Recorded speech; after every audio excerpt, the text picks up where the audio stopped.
अस्सलामु अलैकुम वरहमतुल्लाहि वबरकातुहू। अल्हम्दुलिल्लाह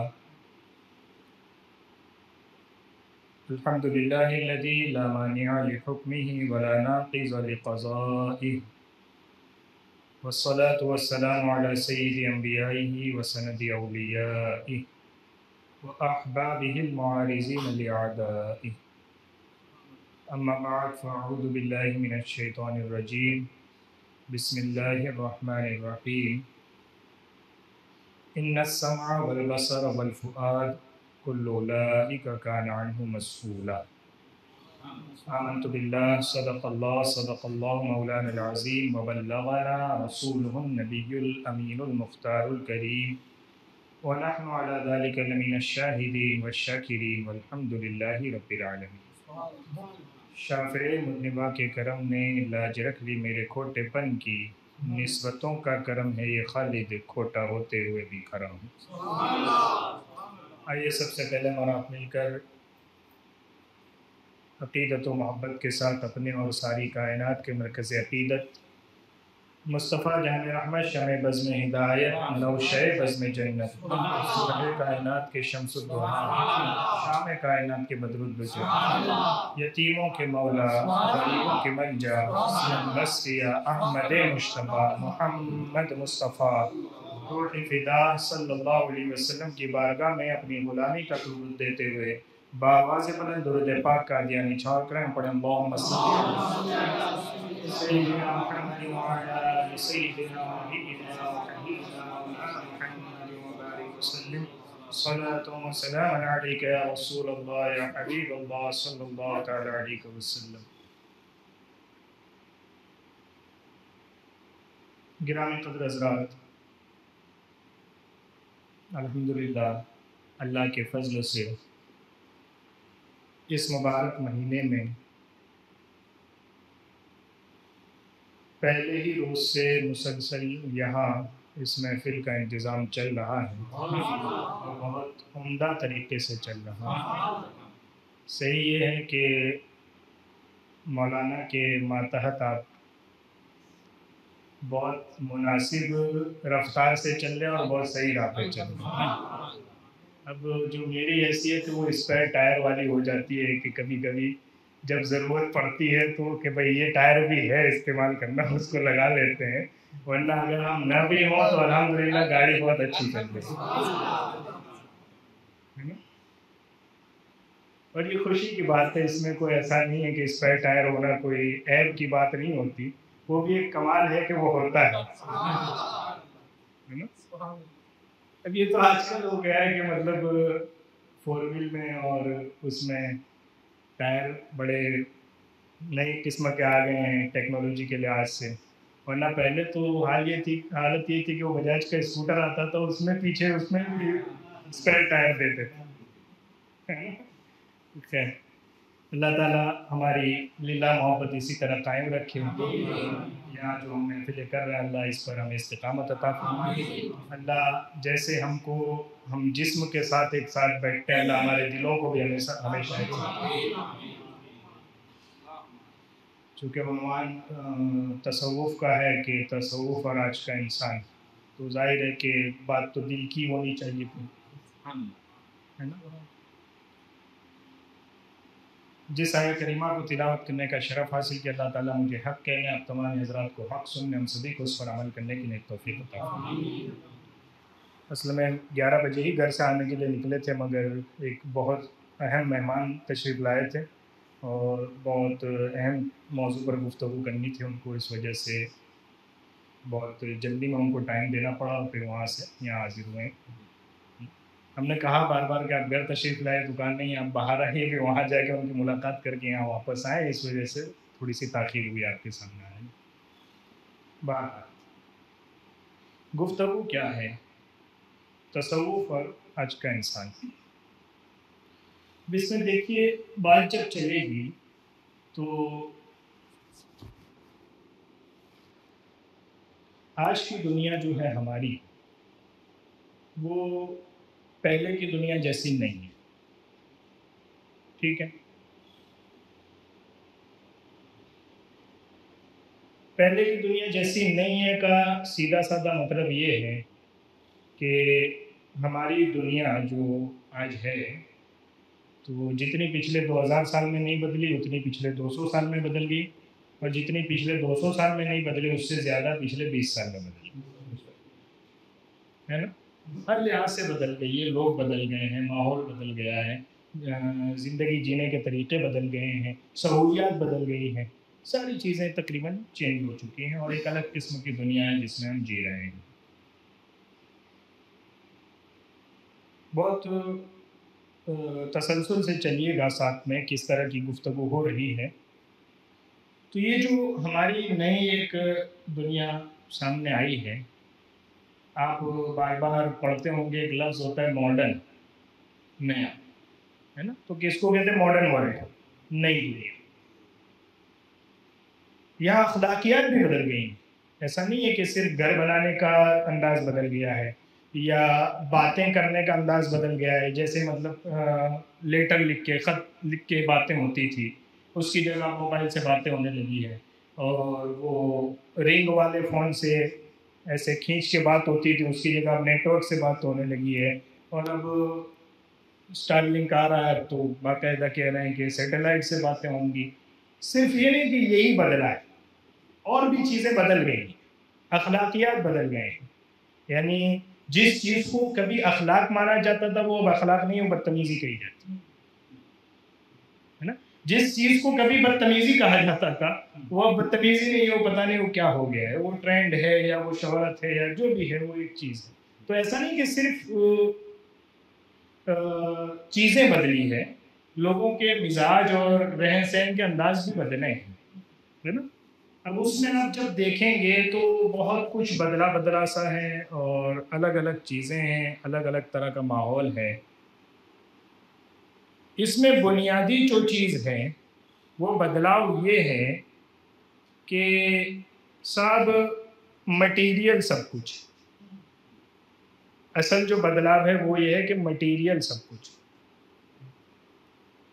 है ना। मटेरियल सब कुछ है, यानी अगर किसी चीज़ से किसी मटेरियल का फ़ायदा मिलता है हमें तो वो चीज़ काम की है, बाकी किसी काम की नहीं। इन शॉर्ट सीधी सीधी बात है ना। यानी मिसाल के तौर पर भाई आपसे हमें जो फ़ायदा मिलेगा कि मदरसे के लिए हम आपसे कहेंगे कि भाई चंदा दीजिए, आप चंदा देंगे तो वो जो पैसा आ रहा है मटेरियल वो नहीं है तो हमारा आपसे कोई ताल्लुक ही नहीं है भाई साहब। जो नई तब्दीली है वो ये है कि सारे ताल्लुकात, सारा जोड़, सारे रिश्ते, सारे नाते मटेरियल बेस्ड हैं। यानी मटेरियल बेस्ड का मतलब है कि बाहर की दुनिया में आपसे कोई फ़ायदा है या किस इंसान छोड़िए किसी चीज़ से, मिसाल के तौर पर गिलास है तो इसका एक फ़ायदा है कि इससे हम पानी पी सकते हैं, तो ये काम किए, बाकी किसी काम की। नई दुनिया का जो अंदाज है वो ये है कि कोई भी दुनिया का जर्रा, छोटी से छोटी चीज अगर वो मटेरियल के लिहाज से काम की है, फायदे की है, तो वो अच्छी है, बाकी बेकार। ठीक है। अब उसमें फिर बहुत सारी चीज़ें इंक्लूड हो जाती हैं, फिर बायोलॉजी आती है आपकी, तो कहते हैं कि साहब हम बीमारी नहीं होने देंगे, काम का ही रखेंगे लगातार आदमी को, है ना। चलिए वो एक अलग चीज़ है, लेकिन जो बड़ी तब्दीली वो क्या है कि मटेरियल बेस्ड दुनिया हो गई है ना। फायदा दिखना चाहिए तो बात होगी। इस बदलाव में, इस तब्दीली में, इस चेंज में एक जो चीज़ हम भूल जाते हैं और जो शायद भुला दी जाती है, जो बुनियादी चीज़ है वो ये है कि हो सकता है कि कल हम पंखे से हवा खा रहे थे, आज एसी से हवा खा रहे हैं। दुनिया ठीक है, आपने कहा बदल गई, माना। कल घोड़े गधे से चल रहे थे, आज बाइक और कार से चल रहे हैं। आप कह रहे हैं दुनिया बदल गई, ठीक है, हमने मान लिया, ठीक है साहब, सही कह रहे हैं आप। कल हम लेटर लिख के बात करते थे, आज मोबाइल से बात कर रहे हैं, वीडियो कॉल कर रहे हैं। आप कहते हैं दुनिया बदल गई है, मौलवी साहब मान लीजिए। हम कहते हैं ठीक है, मान लिया हमने, हमें कोई इनकार नहीं है, ठीक है। कल घास फूस के मकान बनते थे, आज बाकायदा इंटीरियर डिज़ाइनिंग अलग हो रही है, बाहर की डिज़ाइनिंग अलग हो रही है, आर्किटेक्ट अलग बैठा है, इंजीनियर अलग बैठा है, और एक नई किस्म के मकानात बन रहे हैं। पहले 2 मंजिला मकान यानी 2 माल का मकान सोचना ये एक बड़ी बात होती थी। अब पूरे पूरे स्काई स्क्रैपर बन रहे हैं, पूरा 50-50 मंजिला, और बुर्ज खलीफा बने हुए हैं और टावर बन गए हैं। दुनिया बदल गई है साहब, है ना। यानी तब्दीली आई, आप कहिए कि मत कहिए, दुनिया बदल गई है। ये बात है, हम कहते हैं, मानते हैं हम, ये दुनिया बदल गई है। मगर इस पूरे बदलाव और बदलाव के बीच जो चीज आप भूल जाते हैं वो हम आपको याद दिलाते हैं कि इंसान के आसपास का हर जर्रा बदल चुका होगा, हमें इनकार नहीं है। क्या इंसान बदल गया है? क्या इंसान बगैर ऑक्सीजन के जिंदा है? क्या इंसान बगैर रूह के जिंदा है? क्या इंसान के सोचने समझने के तरीके बदल गए? क्या उसके दिमाग में अब ख्याल नहीं आते? क्या मतलब अब बच्चा ऐसे ही पैदा होता है, रूह बाद में उसमें डालते हैं? नहीं भाई साहब, सब कुछ बदल गया होगा, और हो सकता है इससे बहुत ज्यादा बदल जाए, लेकिन इंसान कहाँ है? वो तो है। और तसव्वुफ किस चीज को कहते हैं कि इंसान को ये याद दिलाना कि वो सिर्फ जिस्म नहीं है, वो सिर्फ ये मटीरियल का ढांचा नहीं है, उसके अंदर एक रूह भी है।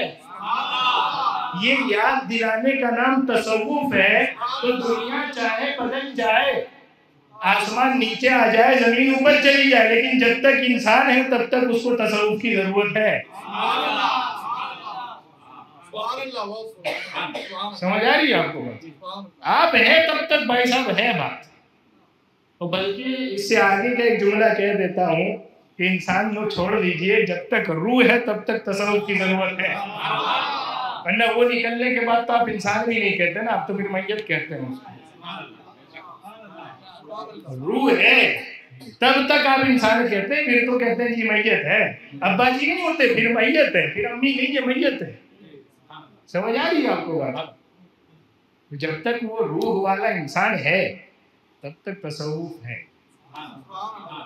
समझ आ रही है आपको जो बात लेके चल रहे हैं कि मटीरियल की दुनिया में आप कह सकते हैं कि भाई मटीरियल बेस्ड दुनिया हो चुकी है, मगर हम ये पूछते हैं कि क्या रूहलेस इंसान हो चुका है? रूह निकल चुकी है उससे? कहते नहीं है। मगर जब तक है तब तक आप इनकार नहीं कर सकते कि उस रूह के लिए कुछ चाहिए। समझ आ रही है आपको बात? अब आप यहां से देखिए कि इस बदली हुई दुनिया में जरूरत किस चीज की? जब हर इंसान कह रहा है मटीरियल ही सब कुछ है, उस वक्त हम कह रहे हैं कि मटीरियल सब कुछ नहीं है, रूह रखने वाला इंसान सब कुछ है। अब तो दुनिया एक अजीब क्या कहते हैं, ऑक्सीमोरॉन में चल रही है, एक अजीब तजाद है भाई साहब, है ना। टेक्नोलॉजी के नाम पे आपसे क्या कहा जा रहा है? कह रहे हैं हम रोबोट बना रहे हैं, ऐसा रोबोट बनाएंगे जो इंसान के सारे काम कर सके, इंसान जैसा हो, और कहते हैं ह्यूमनॉइड बना रहे हैं, है ना। अभी एलन मस्क ने अभी 2-4 महीने पहले जो उसका बड़ा प्रोग्राम किया है ह्यूमनॉइड का, उसमें बाकायदा जो पार्टी है उसमें कोई वेटर नहीं था, सारे रोबोट थे। रोबोट ही शरबत ला के दे रहा है, रोबोट पानी पिला रहा है, खाना खिला रहा है, सारा इंतजाम रोबोट्स के जरिए किया गया था। तो कहते हैं हम मशीन को इंसान बना रहे हैं भाई साहब। अब भाई साहब आप इंसान का क्या कर रहे हैं? कह रहे हैं इंसान की सहूलत के लिए मशीन बना रहे हैं। हमने इंसान की सहूलत के लिए पंखा बनाया, हमने इंसान की सहूलत के लिए एसी बनाई।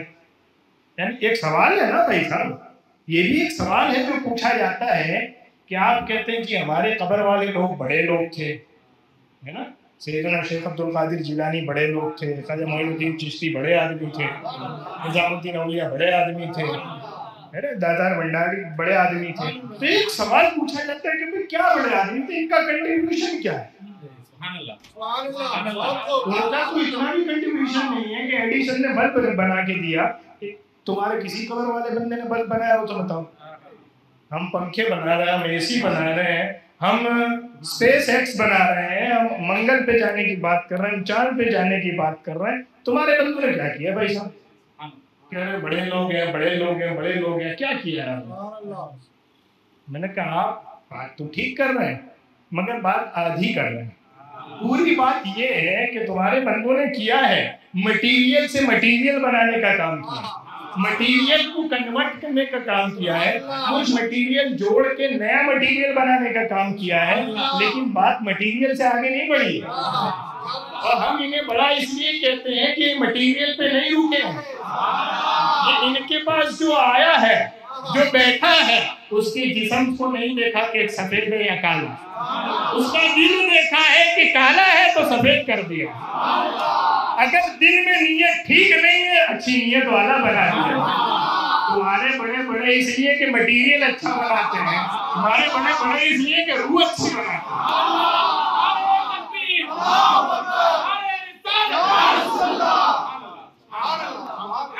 और यहाँ हम कह सकते हैं अल्हम्दुलिल्लाह तो मोमिन है, तो हम कह सकते हैं कि हमारा ये चैलेंज है कि तुम्हारे सारे बड़े मिल के भी हमारे एक बड़े के बराबर नहीं हो सकते, कि सारे बड़े मिल के भी मटेरियल प्लस मटेरियल ही होगा। हमारा बंदा जब आएगा तो मटेरियल नहीं बदलेगा, वो रूह बदल देगा।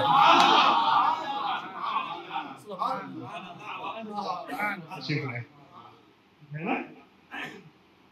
अब बात क्या होती है जी, मटेरियल बदल देते हैं, मटेरियल बदल देते हैं, मटेरियल बदल देते हैं। मटेरियल बदलने से काम नहीं चलता ना। कहते क्या मतलब काम नहीं चलता?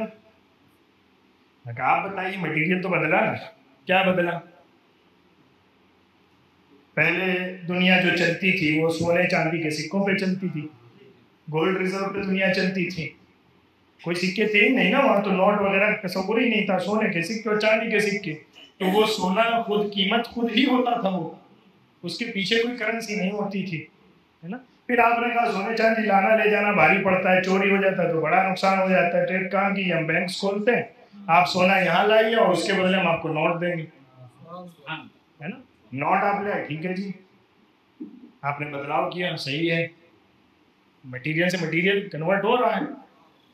फिर आपने कहा कि जी नोट में भी तो ये होता है कि बैंक में जमा करने जाना पड़ता है, फिर जरूरत पड़े तो निकालने जाना पड़ता है। तो अब क्या करेंगे, हम डिजिटल लेके आ रहे हैं, डिजिटल करेंसी लाइए भाई साहब, है ना। आप फोन में ऐसे, फोन से आपका बैंक अकाउंट कनेक्ट है, यूं एक पासवर्ड डालिए, आपका पैसा पहुंच जाएगा, रिसीव कीजिए, पैसा आ जाएगा, है कि नहीं। मटेरियल में बदलाव हुआ, तरक्की हुई, है ना।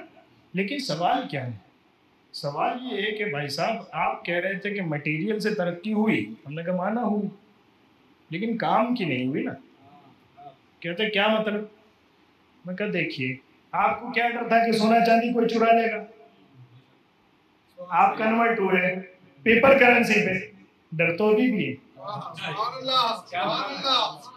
अभी भी बात तो है कि पैसे चोरी हो जाते हैं, पूरे पूरे बैंक अकाउंट खाली हो जाते हैं, बैंक में रॉबरी हो जाती है, अभी भी बात है भाई साहब। कहा कि इसके लिए और सेफ लाते हैं हम, डिजिटल करेंसी, है ना। आप ही पासवर्ड अपना बनाइए, आप ही ट्रांसफर कीजिए, कौन चुराएगा, कहाँ से चुराएगा, वो भी हैक हो जा रहा है भाई साहब।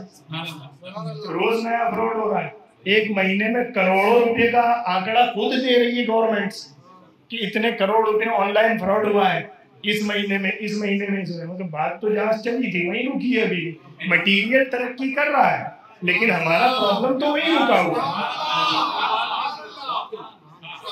क्या मतलब हुआ? मैं कहा मटीरियल बदलने में प्रॉब्लम ये कि मटीरियल तरक्की करता है, प्रॉब्लम सॉल्व नहीं होता। तो मैं क्या सॉल्यूशन क्या है आपके पास? मैंने कहा हमारे पास सॉल्यूशन ये है कि मटीरियल इस्तेमाल करने वाला इंसान बदल दो, उसका दिल बदल गया कि चोरी गलत है, अब वो ना सोना चुराएगा, ना पेपर करेंसी चुराएगा, ना ऑनलाइन करेंसी चुराएगा, तो उसका दिल बदल गया। तो तुम्हारे मटीरियल बदलने से प्रॉब्लम हल नहीं होता, हमारे रूह बदलने से प्रॉब्लम हल हो जाता। बल्कि इससे आगे की एक बात कह दूं, बात आ गई है तो सुन लो कि जितना मटीरियल तुम बढ़ा रहे हो उतना प्रॉब्लम क्रिएट हो रहा है। सोना चांदी चुराना मुश्किल था, ऑनलाइन रॉबरी और आसान हो गई है, तो जितना मटेरियल बढ़ा रहे हो, जितनी मटेरियल बेस्ड दुनिया बना रहे हो, उतने ज्यादा प्रॉब्लम की क्रिएट हो रहे हैं। कह रहे सॉल्यूशन क्या है? मतलब कुछ नहीं है, मटेरियल से हट के रूह की इस्लाह पे आ जाओ, सॉल्यूशन। समझ आ रही है? वो गुणवंत शाह ने लिखा है कि दुनिया कचरे में डूब के खत्म हो जाएगी। आज से पहले की जो दुनिया थी ना, जिसे आप मॉडर्न एज कहते हैं ना, उससे पहले की जो दुनिया थी वहां कचरे नाम की कोई चीज नहीं थी। हाँ, आपको शायद ताज्जुब लगे कि ये क्या बात होगी। हमारे बाप दादा जिस दुनिया में जी के गए ना, वहां कचरे नाम की कोई चीज नहीं थी पैसा। हाँ, क्योंकि नेचुरल दुनिया में जो कचरा भी निकलता था उसका नेचुरल सॉल्यूशन था, एक प्रोसेस था, वहां कोई कचरा होता ही नहीं था। आपको क्या लगता है? हमसे पहले के लोग बड़े गंदे थे, बड़ा गंदा एकदम कीचड़ में रहते होंगे और बड़ी अजीब किस्म की गंदी गंदी जिंदगी गुजारते होंगे, ना कपड़ों का ठिकाना ना की। नहीं भाई साहब, आपसे ज्यादा अच्छी दुनिया में वो जी के गए। उनकी दुनिया में कचरा था ही नहीं, कचरा निकलता ही नहीं था ना, हर चीज तो काम में आती थी। ये जो आप रोड पे भी 500 रुपए की किलो खरीद के लाते हैं पोंक, ये क्या कचरा नहीं है तो क्या है? समझ आ रही है आपको? उनकी दुनिया में गेहूं कटते थे तो गेहूं इस्तेमाल में आते थे, उससे पोंक बचते थे तो वो इस्तेमाल में आते थे, बाकी जो बचता था उसको जला के खाना बना लेते थे। कचरा निकालने का जो सिस्टम है वो इंसानियत को गिफ्ट दिया ही मॉडर्न दुनिया में। और आप देखिए हर शहर के अंदर शहर अलग बसा है और कचरे का पहाड़ अलग बसा है। समझ आ रही है? तो जितना तुम मटेरियल बढ़ा रहे हो उतना कचरा बढ़ रहा है भाई साहब, और नतीजा क्या होगा? तुम्हारे मटेरियल के कचरे में दुनिया डूब के मर जाए। यही हो रहा है ना। आप 20 साल तक चार्जर बनाते रहे कि हर कंपनी का चार्जर अलग निकलेगा भाई साहब। 20 साल तक 2001-2 से जब फोन आना स्टार्ट हुए तो किसी ने गोल चार्जर बनाया, किसी ने चौरस बनाया, अलग अलग तरीके के चार्जर बनाते रहे हम। 20 साल में खाली चार्जर का कचरा इतना हो गया कि बैठ के मीटिंग कर रहे हैं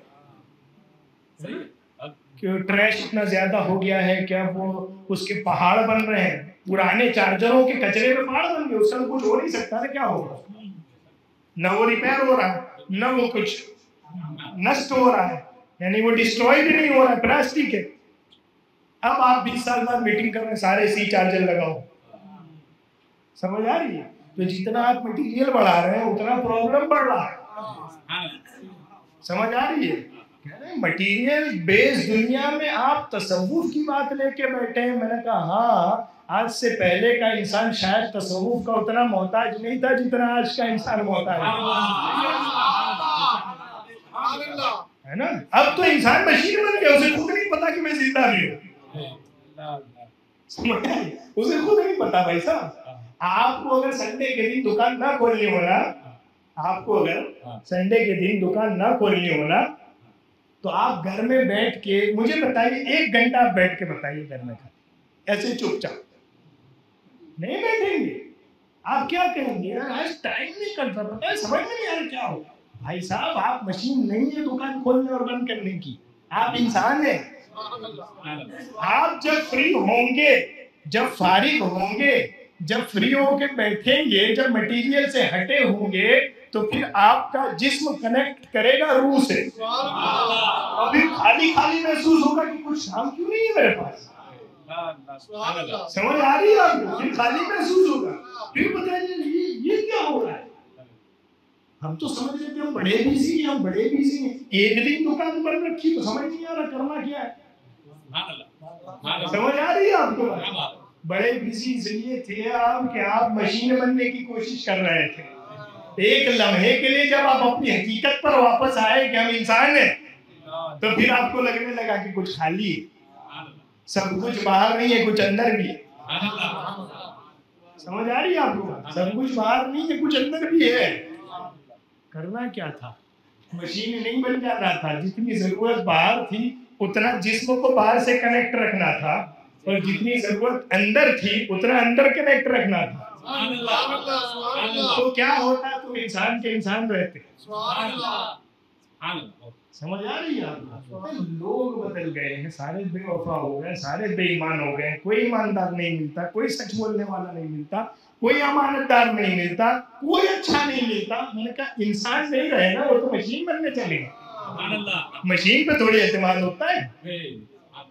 समझ, ये माइक से मैं करार तो नहीं कर सकता हूँ ना कि तुझे चलना है जब तक मैं बयान करूंगा, चल रहा है तब तक चल रहा है, बंद हो गया तो हो गया। समझ आ रही है आपको? मशीन तो मशीन है ना भाई साहब, वो तो अमानतदार नहीं होती ना।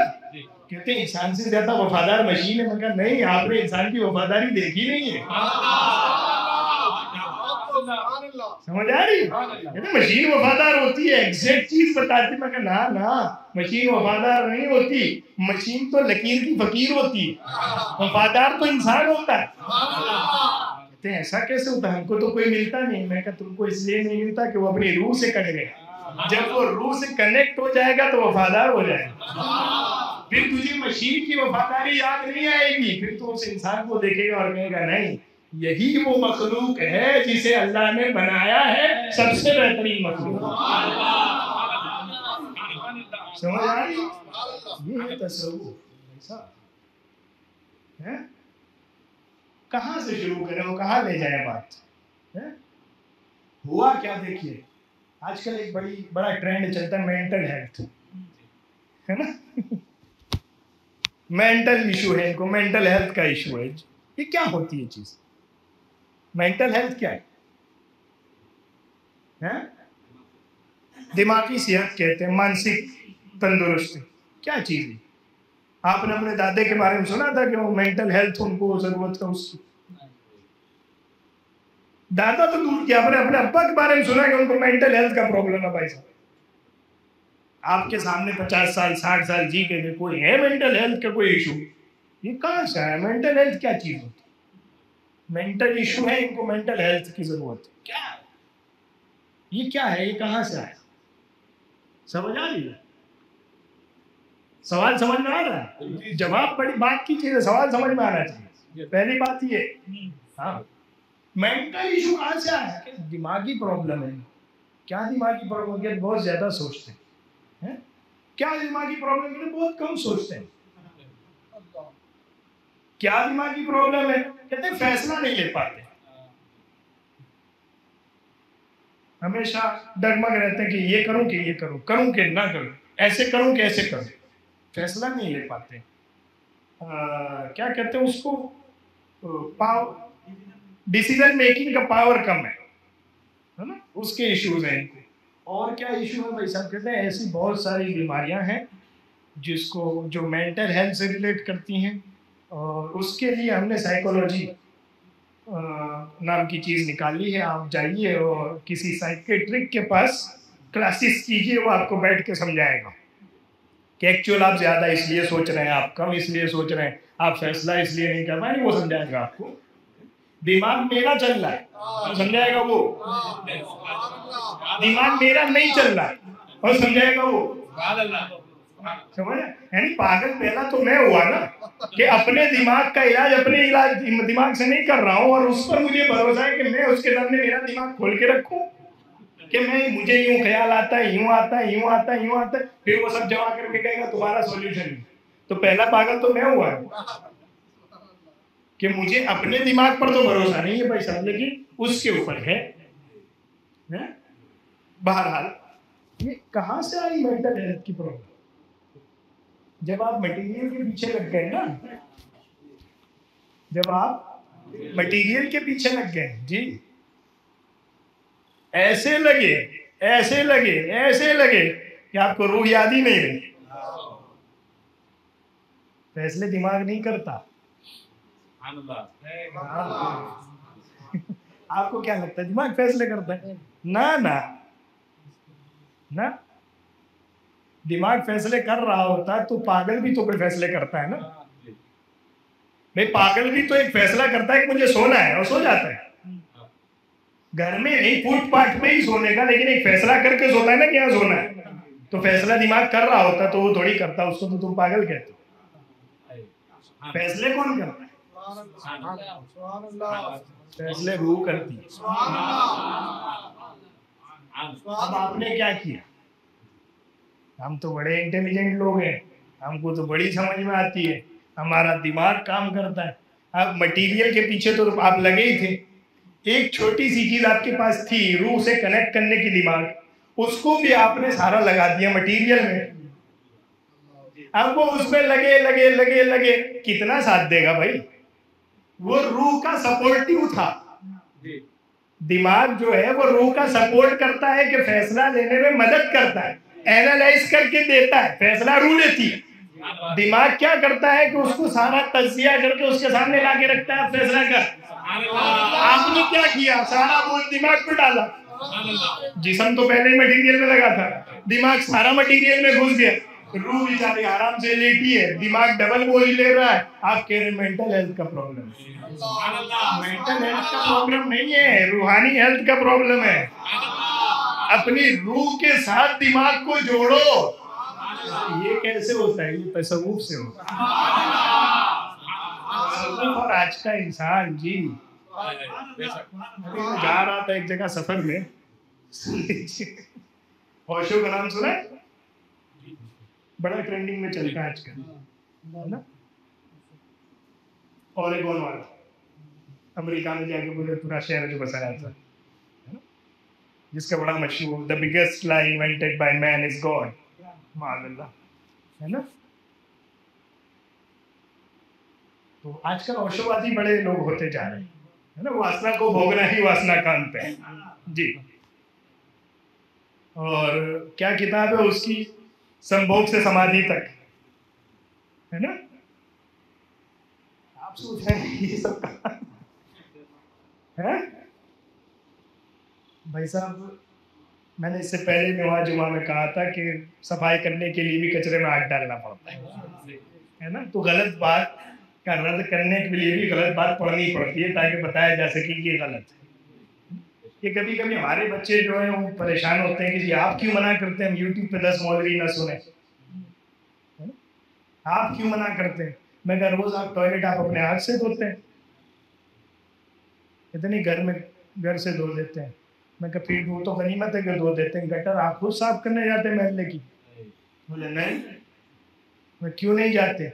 बोले वो तो बंगी का स्पेशल काम है ना, वो अपने काम का अभी जाएंगे तो कपड़े खराब हो जाएंगे, बदबू अलग से आएगी दिन भर, दिमाग अलग मुरझाया हुआ रहेगा दिन भर, वो हमारा काम नहीं है, वो एक उसका स्पेशल बंदा है जो वो काम करेगा सफाई का, है ना?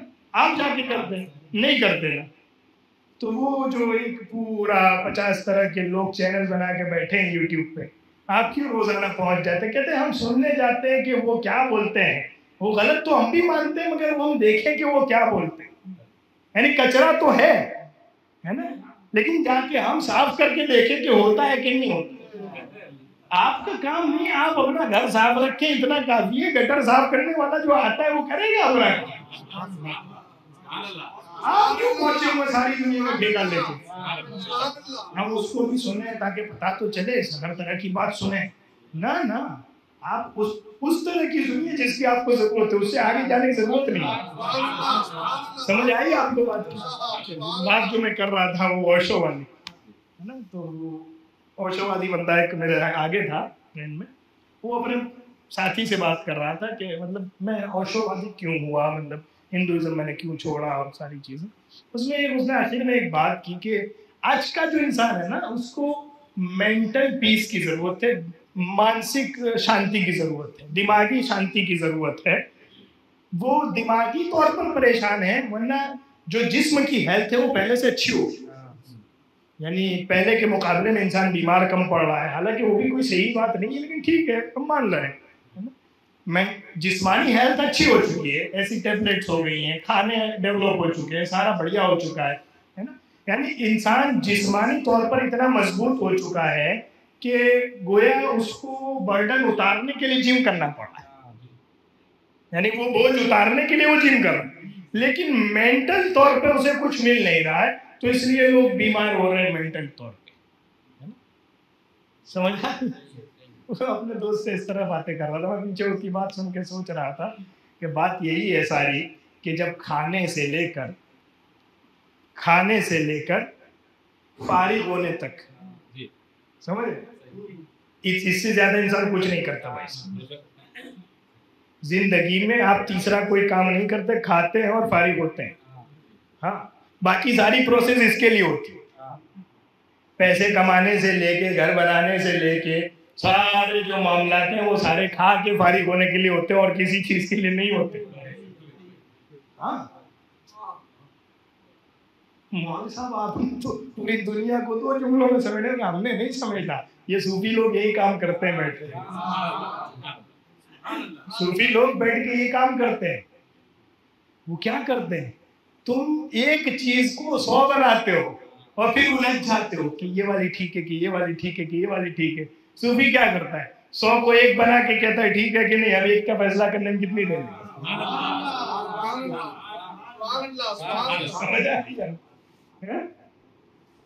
असल बात यह है कि आज का इंसान दिमागी तौर पर ज्यादा परेशान है क्योंकि उसकी रूह से उसका रिश्ता टूट गया। जोड़ना पड़ा। जब तक आप इंसान हैं तब तक तो कोई चारा ही नहीं है भाई, है ना। और अभी तक कोई ऐसी चीज साइंस ने निकाली नहीं है कि दिल की जगह पर उसे लगाया जा सके और इंसान जिंदा है। समझ आ रही है। और दिल तो फिर भी, दिल भी तो मटेरियल ही है। किसी ने लगा भी दिया तो जिंदा उससे थोड़ी है, जिंदा तो रूह से। समझ आ रही है बात। किसी ने दिल लगा भी दिया तो ये भी तो एक प्रोसेस है, खाली वो मटेरियल पंपिंग का प्रोसेस करता है, वो उससे ज्यादा क्या है। जिंदा तो इंसान किससे,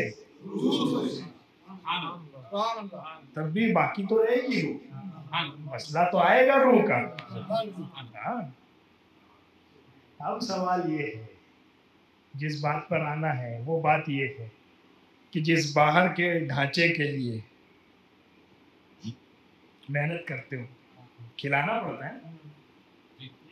5 दिन नहीं खाएंगे तो कमजोर हो जाएंगे, नजर काम नहीं करेगी। देखो बात वही आएगी घूम के। 5 दिन आप खाना नहीं खाएंगे तो ये सामने पड़ा हुआ टेम्पो नहीं दिखेगा। यहाँ खड़े होने जाएंगे तो पैर नहीं टिकेगा जमीन। कोई चीज पकड़ने जाएंगे तो ऐसे हाथ हिलेगा। हाथ वही है, पैर वही है, आंख वही है, कोई चीज नहीं बदली। ये प्रॉब्लम कैसे आ गया भाई, उसको जिस चीज की जरूरत थी वो आपने दिया है। समझ आ रही है। उसको जिस चीज की जरूरत थी वो आपने दिया नहीं, तो अब वो क्या करेगा, अपना काम करने में ढीला हो जाएगा। समझ आ रही है। रूह, जिस्म को जरूरत है, देते हो, नहीं दोगे तो काम नहीं चलेगा। शरीयत भी कहती है दो, है ना। नबी बंदे मारने नहीं आता, बंदे जिलाने आता। नबी इसलिए नहीं आता कि सारे भूखे रह के मर जाओ। नबी कहता है खाओ, इतना खाओ जितना जिस्म को जरूरत है। फिर क्या करो, कहा उस खाए हुए के बाद जब जिस्म में ताकत आए तो उस ताकत से रूह की खुराक का इंतजाम करो। फिर आओ मस्जिद में सजदा करो अपने रब को। क्या होगा, ये रूह की खुराक वो मजबूत होगी। फिर तुम जब तुम फैसला नहीं ले पाते, वो साल भर से तो भूखी है, वो मरी हुई, वो दुबली सी रूह क्या फैसला लेगी। कहते मेंटल प्रॉब्लम नहीं है खुदा की बंदे, वो रूह को खाना नहीं मिल रहा है, उसको खाना पहुंचाओ। फिर क्या होगा, जितना तुम्हारा जिस्म तंदुरुस्त है उतनी तुम्हारी रूह तंदुरुस्त है। खाना तुम दे ही नहीं रहे वैसा। असल चीज है, उसके लिए कुछ करना पड़ता है। ऐसे नहीं हो जाता, कुछ ना कुछ करना पड़ता है, लगे रहना पड़ता है उसके पीछे।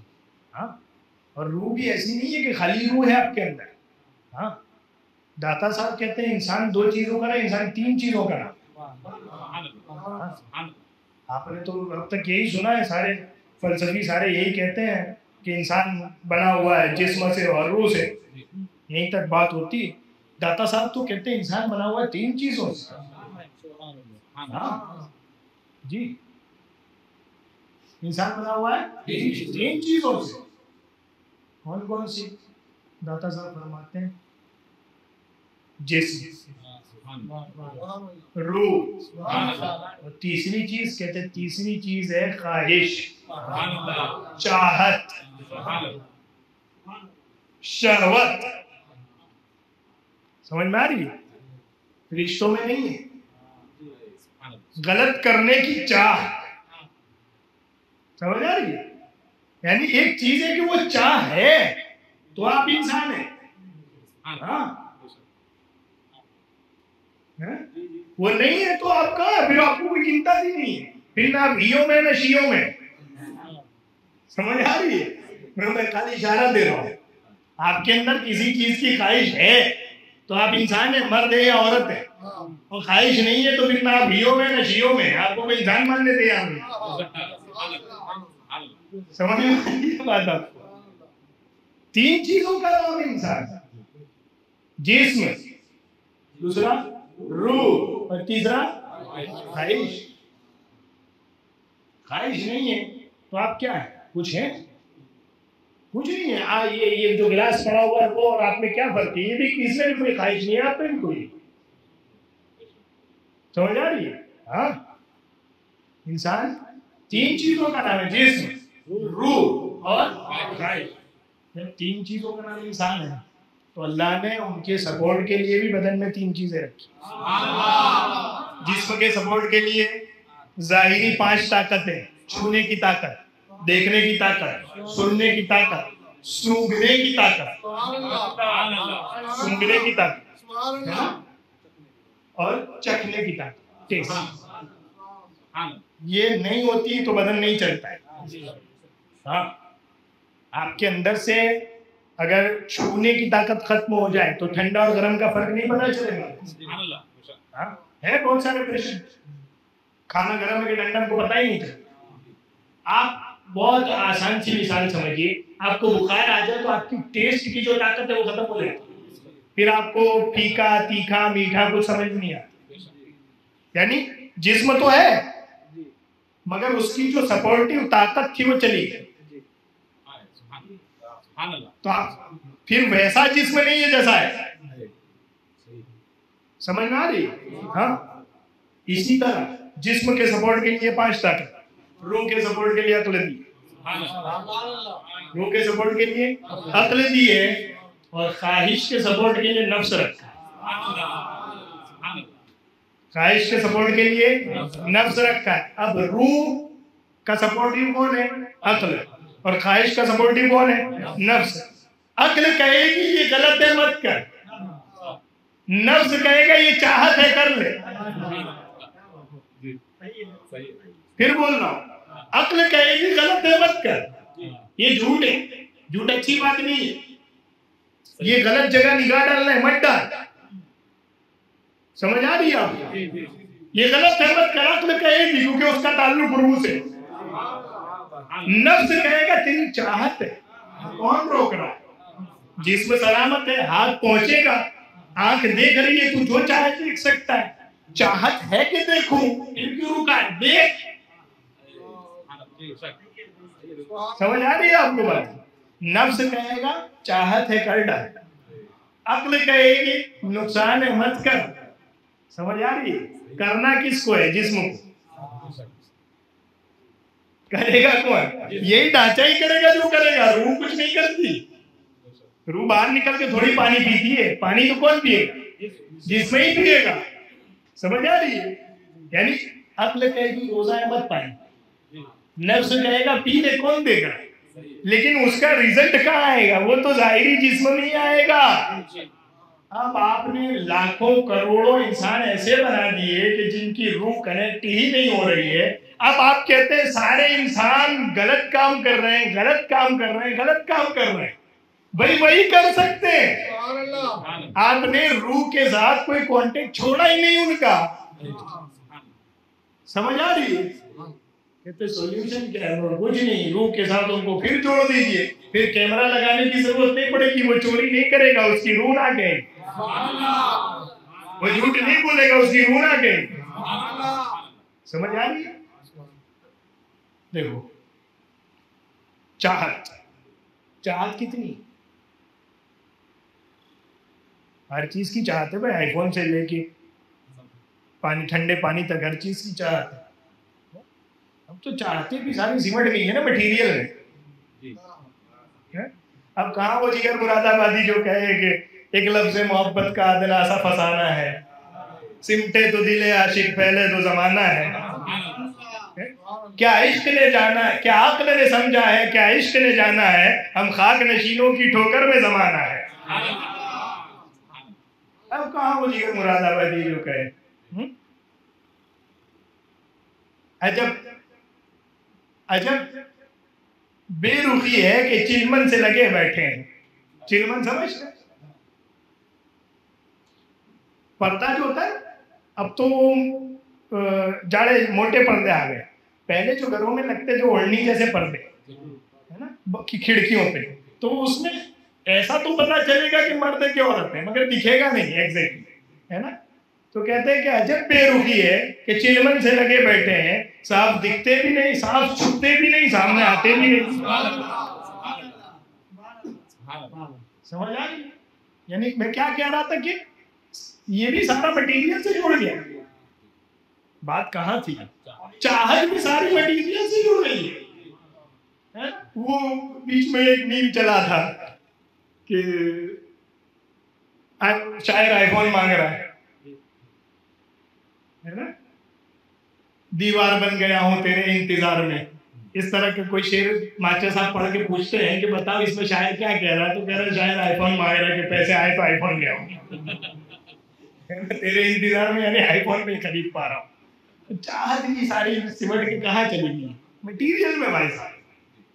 हाँ, अब वो मोहब्बत और वो लैला मजनू और वो हीर और रांझा और वो कहाँ है? क्योंकि अखलाकियात इतनी बिगड़ गई है। मैंने कहा मॉडर्न दुनिया में खाली इमारतें नहीं बदली, अखलाकियात बदल गई। आपको तो ये सिखाया गया कि औरत बाहर निकले तो औरत है, घर में बैठी है तो उस पर जुल्म है। हाँ, और ये सिखाया किसने? मर्द ने। मर्द औरत को सिखा रहा है क्या? औरत घर में बैठी है तो गुलाम है, बाहर निकले तो औरत है।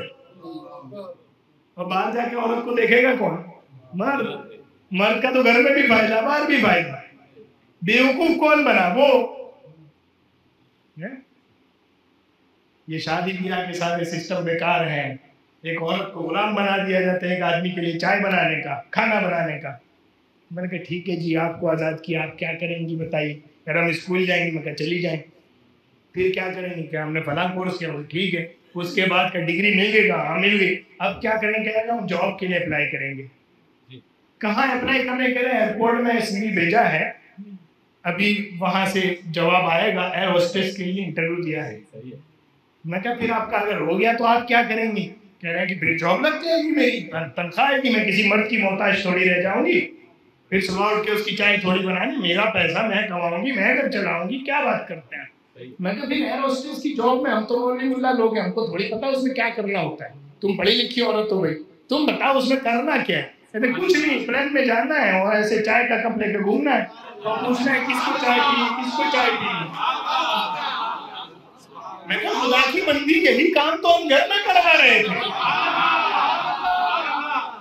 और एक बात बताऊं, हम खाली जिस्म वाले लोग नहीं ना, हम तो रूह वाले लोग हैं। हम तो रूह वाले लोग हैं ना। तो हम चाय पिलाने पे एक तो उसे पाबंद कर रहे थे कि चाय का पैसा ये नहीं लाएगी, तुझे ला के देना, ये खाली बनाएगी।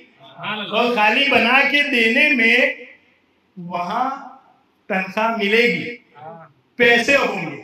यहाँ हम तनख्वाह तो उससे ऑलरेडी दिलवा ही रहे कि तू पैसे लाएगा, ये नहीं लाएगी। तुझे क्या मिलेगा? का उसके पैसे की चाय उसको बना के देनी है, और फिर रब कहेगा कि जिसने अपने शौहर को खुश किया वो जन्नती है। तू 50 बंदों को चाय पिला के 5-7 हजार रुपए में खुश है, हम एक कप में तुझे जन्नत दिलवा रहे हैं।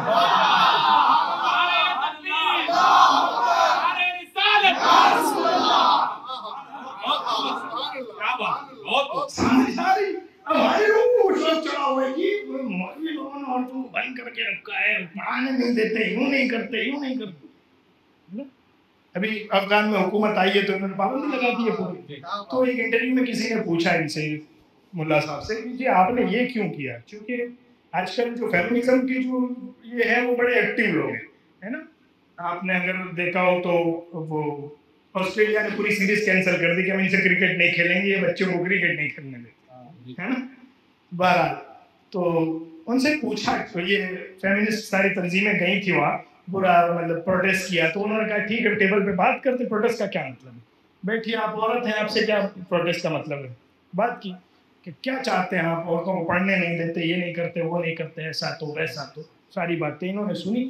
इन्होंने एक जुमले में एक जवाब दिया, मुझे बड़ा पसंद आया उनका जवाब। क्या जवाब दिया उन लोगों ने, कहते हैं हमने प्राइमरी तक इजाज़त दी है कि प्राइमरी तक जाके पढ़ें, स्कूल में जो कुछ पढ़ाए, तो उससे ज़्यादा हम इजाज़त नहीं। तो कहते हैं इसमें क्या रीज़न है, इसमें ये बिल्कुल अनथिंकेबल बात है, समझ से बाहर बात है, आप जुल्म कर रहे हैं औरतों पर। ठीक है हमारी बात भी सुन लो, कहाँ बताइए क्या है। तो उसने कहा कि एक मर्द है और एक औरत है ना। तो आप जिस कल्चर की बात कर रहे हैं, यानी आपका जो यूरोप का या जो भी वेस्ट का कल्चर है उसकी बात कर रहे हैं, तो वहां आपके यहाँ एक चीज है कि मर्द और औरत में शादी का रिश्ता बहुत कम देखा जाता है।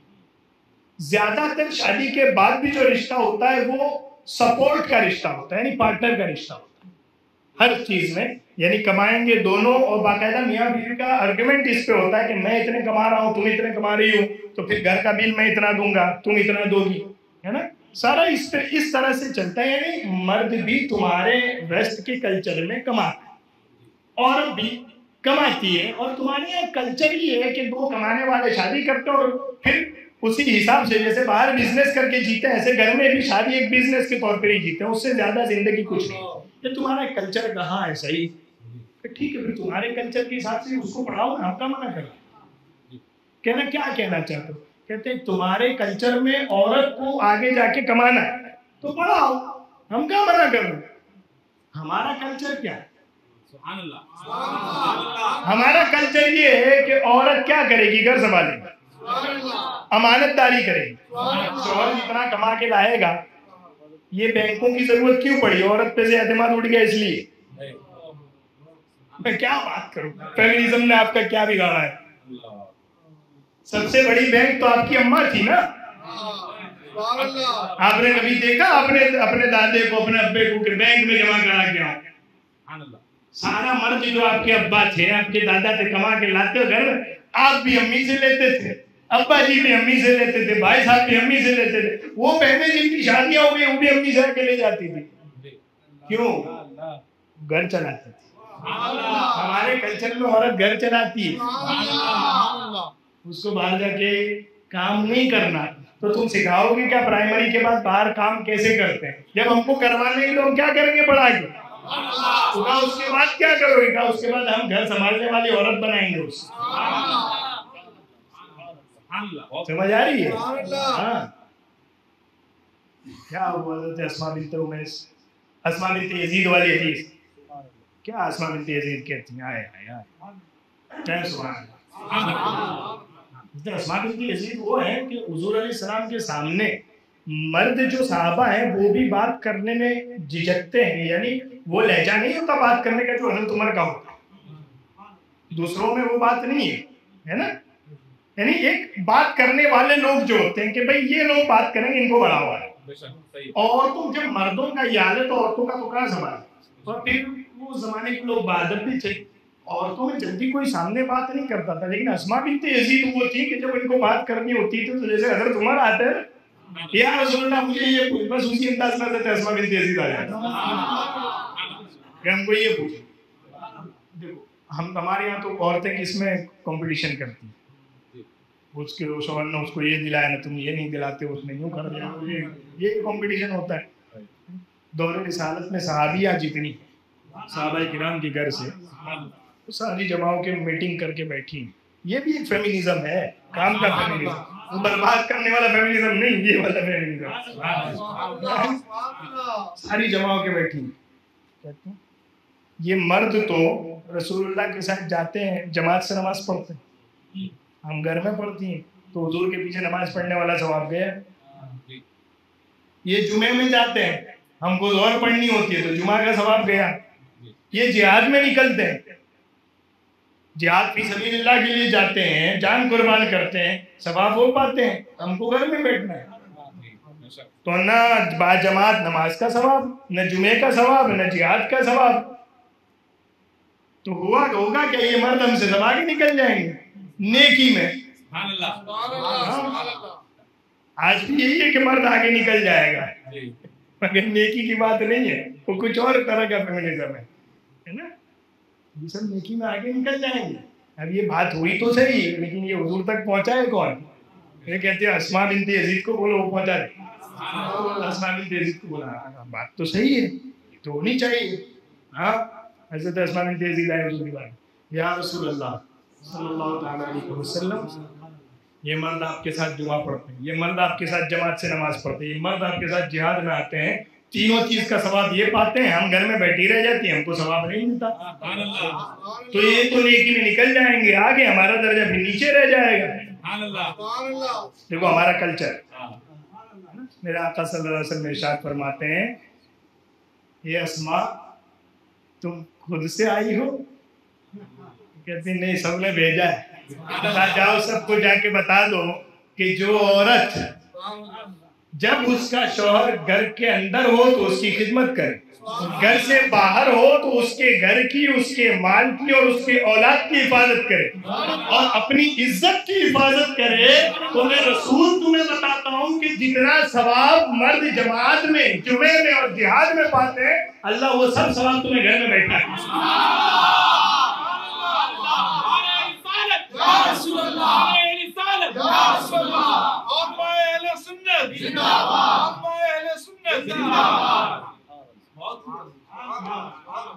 समझ है आपको?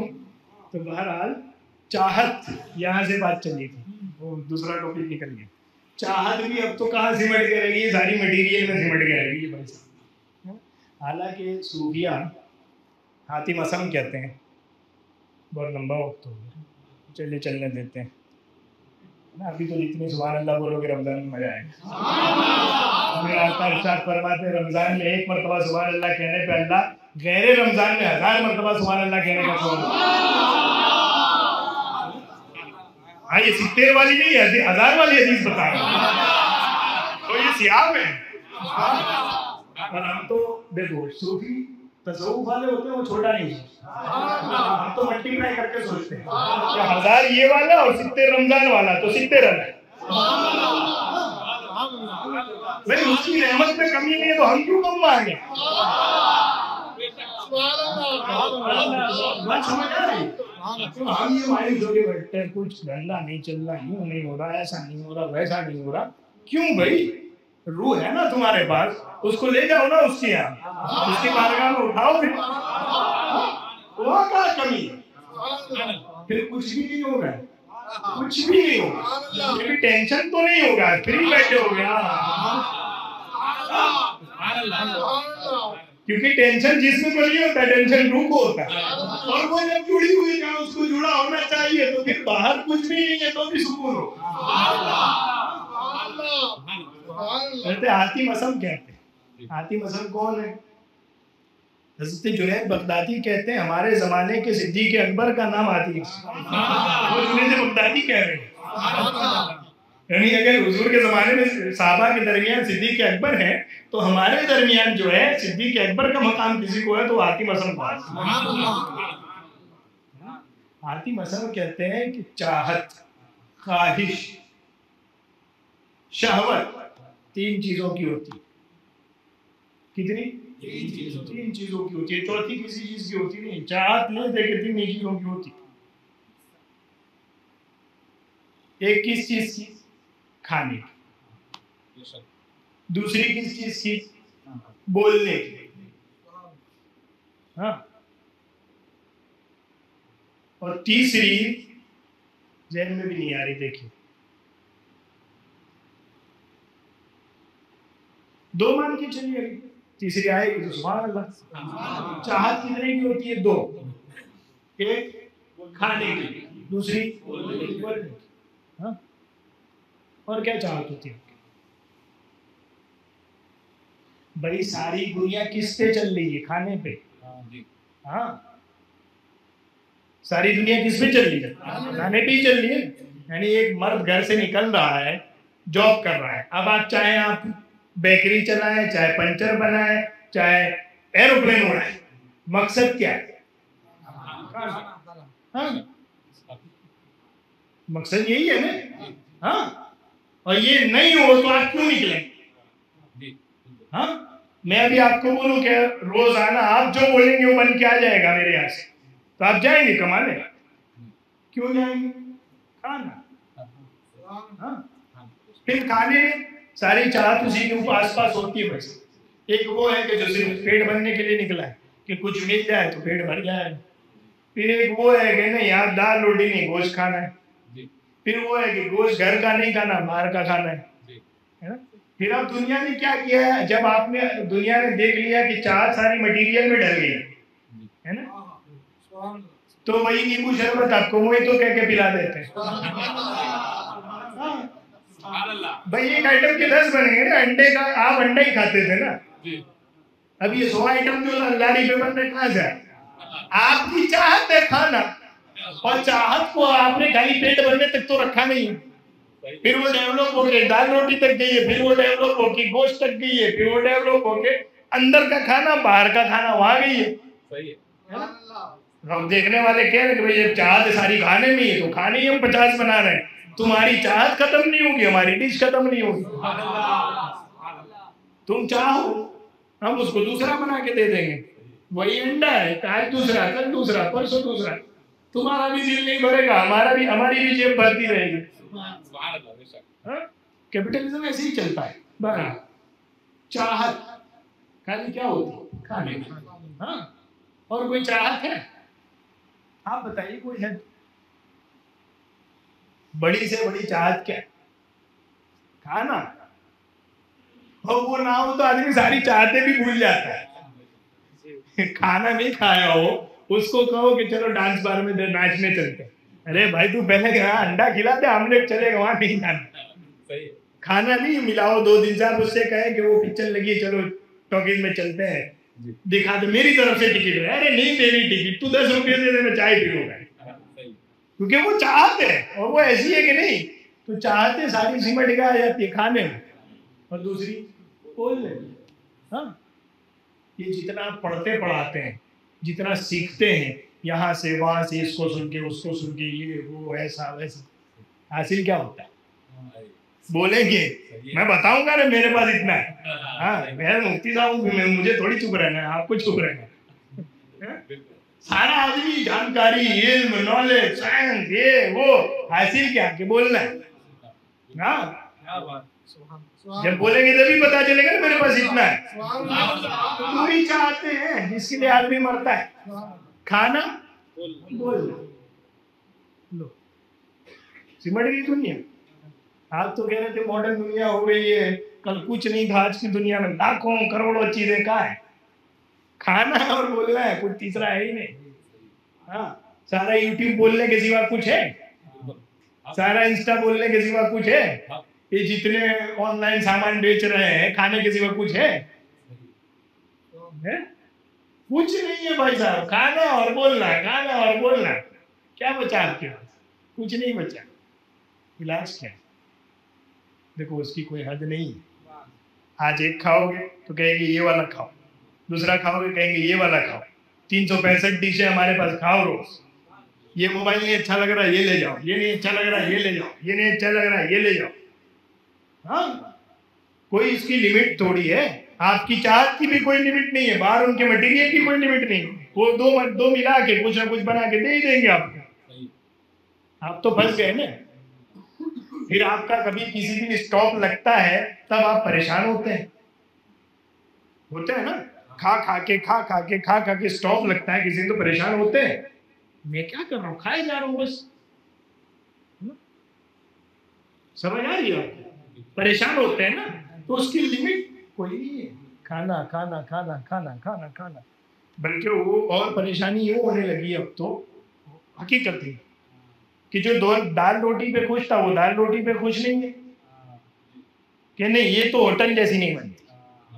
जो गोश्त पे खुश था वो गोश्त पे खुश नहीं कि ये तो होटल जैसा नहीं बनता। जो अंडे पे खुश था वो अंडे पे खुश नहीं कि ये तो होटल जैसा। अब क्या करेंगे? अब मशक्कत उठाएंगे, यानी अब इतना पैसा कमाएंगे कि वो होटल में खा सके। फिर वहां खा लिया तो ये तो टेस्ट ले लिया, अब उतना कमाएंगे कि वो होटल में खा सकते।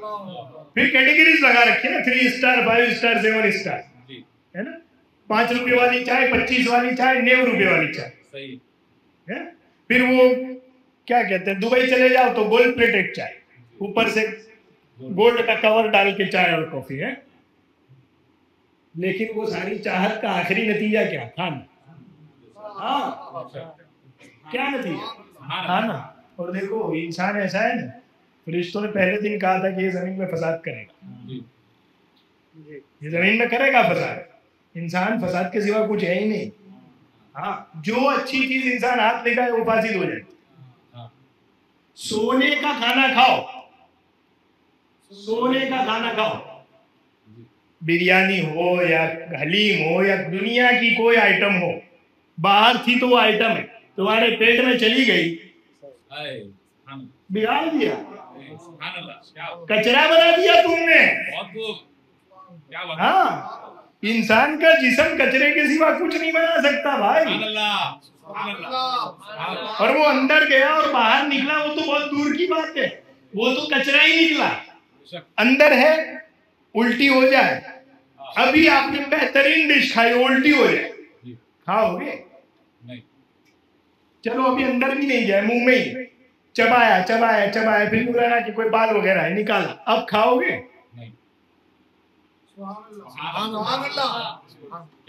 तो हम इंसान क्या कर सकते हैं? फसाद के सिवा हम कुछ नहीं कर सकते। हमारा ये जिस्म, हमारा ये ढांचा कचरा ही बनाता है। समझ आ रही है? क्या बात? वो चीज जो हमें कचरा बनने और बनाने से रोकती है वो रूह है। तुम क्या करोगे? खाना चाहत है, और चाहत कहां से पूरी होगी? जिस्म से। जिस्म क्या करेगा? ज्यादा कमाएगा, ज्यादा धोखे देगा, ज्यादा झूठ बोलेगा, ज्यादा मक्कारी करेगा, ज्यादा 2 नंबरी करेगा ताकि ज्यादा खा सके। समझ आई? सूफी क्या कहे? जब प्रॉब्लम खाना ही है, जब प्रॉब्लम खाना ही है तो सॉल्यूशन ज्यादा खाना नहीं है, सॉल्यूशन तवक्कुल है, अल्लाह पर भरोसा है। सॉल्यूशन अल्लाह पर भरोसा है कि रिस्क देने वाला वो है। मेरे नसीब का मुझे दिया है, उसके नसीब का उसको दिया है। अब वो तू 5 स्टार होटल वाली डिश न भी खाए, तेरे दाल चावल तुझे अच्छे लगेंगे क्योंकि तू रूह से कनेक्ट है और तेरी रूह को भरोसा अल्लाह पे, उस 5 स्टार होटल पे नहीं है। तुम्हारे भरोसे कैसे हो? पता है 5 स्टार होटल में खाए नहीं हो सकता भाई, पैसे हो तब भी नहीं खा सकते। क्या बात का? हाँ, कितने कोइंसिडेंस, यानी कितना इत्तेफाक हो सकता है, समझ सकते हैं। मान लीजिए आप घर से निकले, ट्रैफिक में भी आप वापस आ गए, पैसे भी है नहीं खा पाए। पहुंचे गेट पे, आपका लिबास ऐसा था, उसने कहा नहीं वीआईपी एंट्री है, आप काम के नहीं जाओ, पैसे भी चार्ज भी, फिर भी नहीं खा पाए। हाँ, लिबास अच्छा पहन के अंदर पहुंच गए होटल पे, हाँ जी ये चीज आज फला फेस्टिवल है इसलिए वो चीज, वो डिश नहीं बनी जो आप खा रहे हैं, लो बनी है हाँ, लेकिन प्री ऑर्डर्ड है, सारी बुक है, आप उसके अलावा कुछ ऑर्डर कीजिए। हमको तो भरोसा है ना कि मेरे पास पैसे हैं तो कुछ भी हो सकता है। अरे खुदा के बंदे, कुछ नहीं हो सकता। हाँ, कुछ नहीं हो सकता। एक साहब कहने लगे मौलवी का क्या है जी, मौलवी को नजराना दो, 10 मौलवी मेरे घर आएंगे फातिहा पढ़ने में। नहीं होता ऐसे, क्या बात करते हैं, ऐसे नहीं होता। अरे नहीं सर, दुनिया पैसे में बिकती है। मैं कहा बिकती होगी, मशीन तो पैसों में ही मिलती है, रूह थोड़ी पैसों में मिलती है।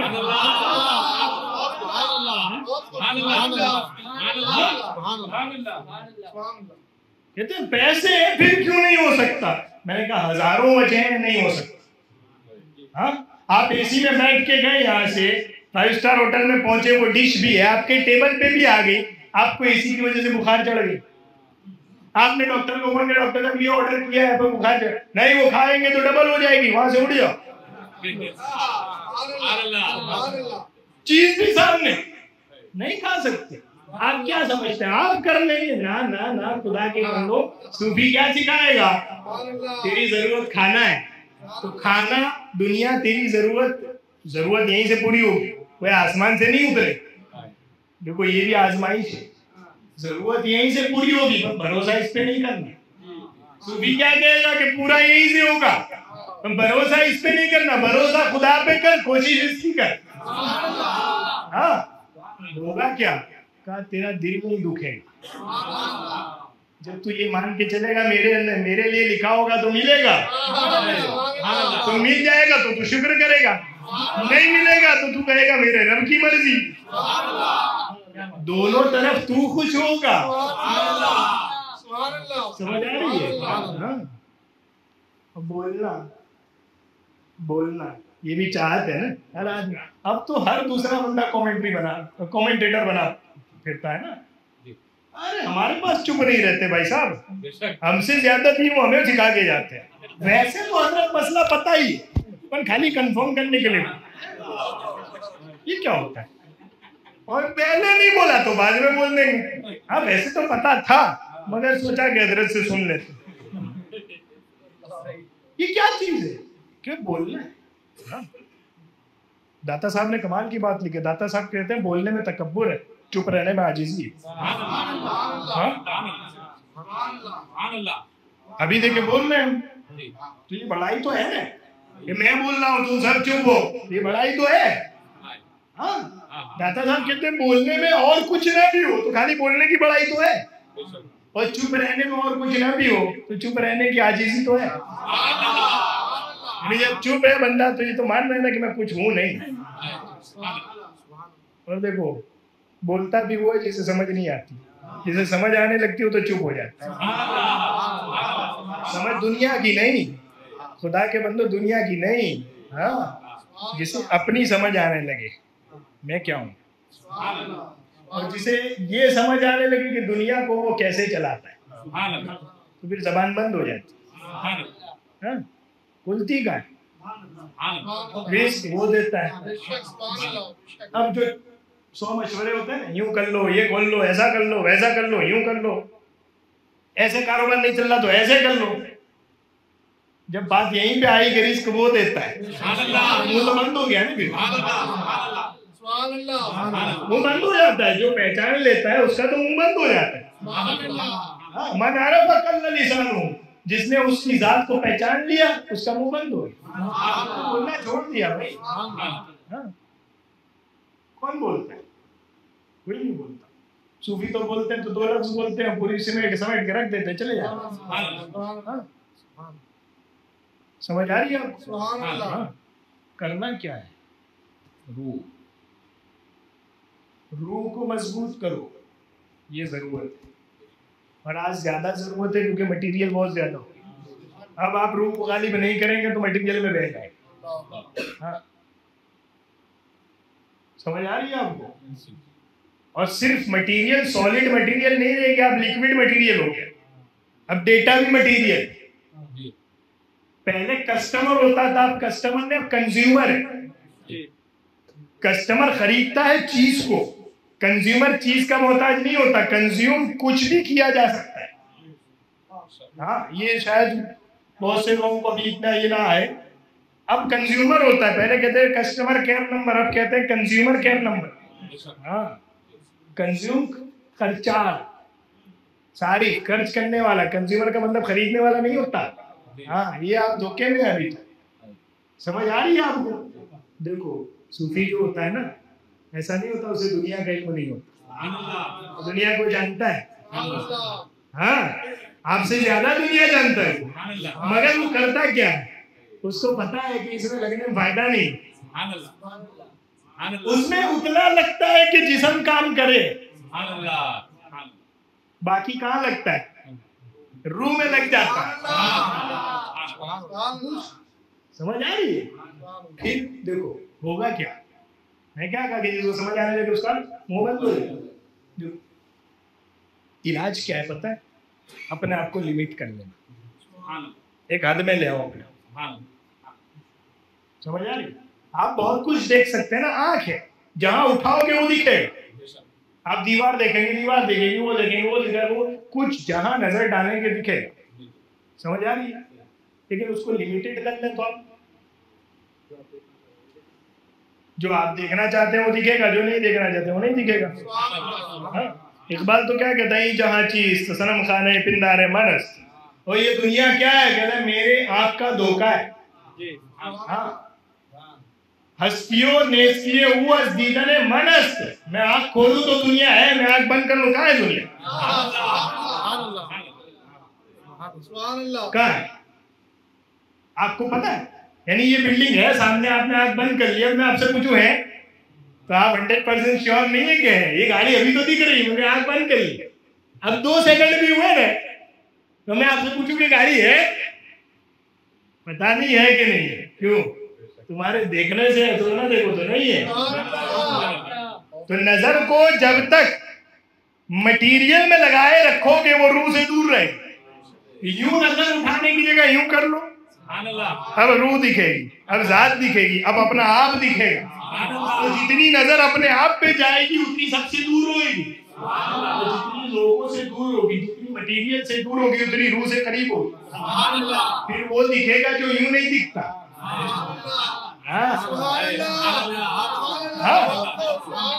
ये अल्लाह वाले इतनी बड़ी बड़ी बातें कैसे कर जाते हैं? 100 बात की एक बार यूं समेट के रख देते हैं, मतलब चुप रह जाते हैं, बोलना छोड़ देते हैं, चुप चुप चुप चुप चुप। तो जो ताकत बाहर जा रही थी वो बाहर नहीं जाती, फिर वो रूह से जाती है। और फिर जब वो रूह से बोलना कनेक्ट होता है, समझ आ रही है? तो अब जबान तो चूंकि सारी चीजों से बंद हो गई है, अब जो निकलता है वो प्योर रूह का निकलता है, तो लफ्ज़ एक होता है, पूरी दुनिया समेट लेता है। समझ आ रही है आपको? हाँ, लिमिटेड होना पड़ता है। हम तो समझते हैं कि 24 घंटा डेटा भी चलता रहे हमारा, घर से बाहर निकले तो गाड़ी में भी बातें करते रहे, और वहां से जाए तो और भी दुनिया, और भी दुनिया, और भी दुनिया। ऐसे थोड़ी, ये तो रूह से डिस्कनेक्ट हो के आप दुनिया से ज्यादा से ज्यादा कनेक्ट हो रहे। हाँ, आपकी जरूरत है कमाना, खाना पीना पूरी कीजिए, लेकिन उसके साथ दिल से कनेक्ट हो। दिल से कैसे कनेक्ट रहेगा आदमी? कैसे कनेक्ट रहेगा? रूह की फिजा तो है, मगर कनेक्ट कैसे रहेगा रूह से? रूह से कनेक्ट करने का एक ही तरीका है, जो कुछ करो जब ख्याल ये हो मेरे रब की रजा के लिए, मेरा रब मुझसे राजी हो जाए, इसके लिए, तो अब ये मैटर नहीं करता कि आपने 1 लाख रुपए दिए या 1 रुपया। आपकी जेब में 1 लाख हो, लेकिन नीयत ये हो कि ये दूंगा तो मेरा रब राजी होगा, वहां खर्च करूंगा। और 1 रुपया हो, नीयत ये हो कि जहां मेरा रब राजी होगा वहां खर्च करूंगा। तो अब लाख और 1 का फर्क नहीं है, अब आप रूह से कनेक्ट है। समझ आ रही है आपको? अब लाख और 1 का फर्क नहीं है, आप रूह से कनेक्ट है। जिनको कुरान में 2 अंबिया किराम का जिक्र है, एक हजरत अय्यूब का भी जिक्र है सूरह साफात ही में, एक हजरत अय्यूब का भी और एक हजरत सुलेमान का। हजरत सुलेमान साहब तो बादशाह है और पूरी जमीन के बादशाह, तख्त उड़ता है आपका, पूरी चरीन भरीन हवा सब पे हुकूमत है आपकी। हजरत अय्यूब गुर्बत की जिंदगी है, बिल्कुल बीमारी का आलम है, और कई साल गुजरे उस आलम में, कुछ नहीं है, एक बीवी है और कुछ नहीं है, यही है ना? हजरत सुलेमान को भी कुरान कहता है निअमल अब्दु, क्या ही अच्छा हमारा बंदा है सुलेमान। और हजरत अय्यूब को भी कुरान कहता है निअमल अब्दु अज़कुर अब्दना अय्यूब, हमारे बंदे अय्यूब को याद कर, निअमल अब्दु, कितना अच्छा बंदा है, वो बादशाह थे, कितना अच्छा बंदा, ये कुछ नहीं है, कितना अच्छा बंदा। मकसद क्या है? अगर बादशाहत में रज़ाए इलाही मकसूद है तो अच्छा बनना, फकीरी में अल्लाह की रज़ा मकसूद है, अच्छा बनना। क्योंकि बात तेरे मटीरियल की नहीं है, तेरी रूह की है। मटीरियल की औकात क्या है? समझ आई? ये तरीके हैं। हमें क्या है कि हमको अपने जिस्म की इतनी आदत पड़ गई है कि अब हम हर चीज में बड़ाई ढूंढते हैं। हमारी घड़ी अच्छी, हमारा चश्मा अच्छा, हमारी टोपी अच्छी, हमारा जुब्बा अच्छा। अब हम तो बाहर का जिस्म इतना देख रहे हैं, रूह देखी कब हम, नीयत देखी कब हमने, इतने बिजी हो गए। फारूक आज़म रज़ियल्लाहु अन्हु जो हुजूर की तरबियत याफ्ता है, ये तो वो पाक लोग हैं। नबी के बारे में नबी की एक सिफत ये बयान है, वो तुज़क्की ही, ये दिलों को पाक करते। तो जब उनकी तालीमात आज हम 1400 साल बाद इस मटीरियल बेस्ड दुनिया में बैठ के दे रहे हो तो दिल पाक होते। तो नबी जब खुद दिल पाक कर रहे हो वो कैसा उनका दिल पाक होगा, मैं कोई सोच सकता हूँ कैसे लोग होंगे। ये आजकल एक जो ट्रेंड है, साहब भी पता नहीं ठीक थे कि नहीं थे। मैं कहा तू आज उनका कलमा पढ़ के ठीक है, और जिन्होंने उनके सामने कलमा पढ़ा वो ठीक है।